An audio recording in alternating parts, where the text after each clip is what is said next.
at so many levels the system has taken over, but the massive purging isn't here yet. And you know, Joel, I happen to really not just know, I understand people speaking out have actually slowed it down as well. They have. I agree with that.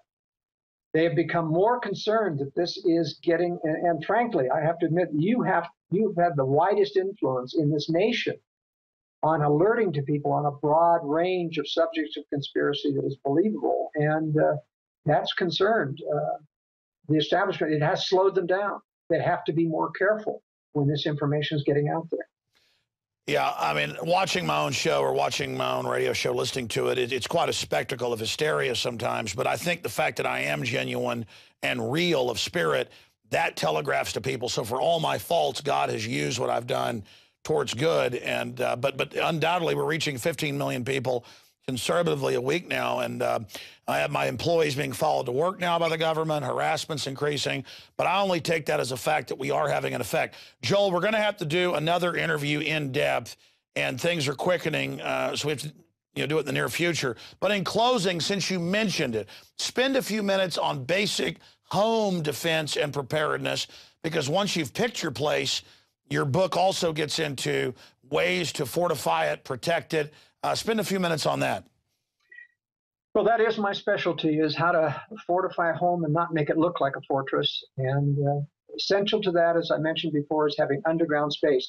I do not recommend underground homes, per se. The resale value is abysmal. There have been underground homes that have been beautifully lavish, designed, million-dollar homes that have been on the market for years, and they can't find a buyer. It's just not wise. You say, I'm not going to plan to move, but people do have to make changes.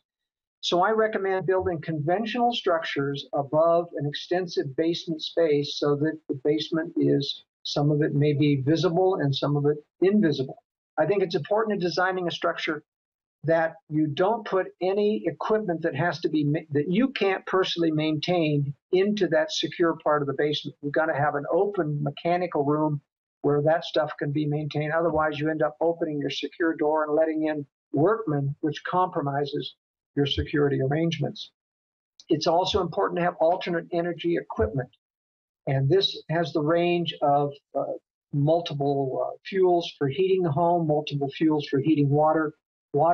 I've done several tests with my family on living under survival conditions, and it's extremely important under the stress of living in less than optimal conditions, closed conditions in an underground shelter, to have hot water. It's a very soothing thing. So having a solar hot water system, or using excess solar energy from your solar panels once the batteries are charged to heat hot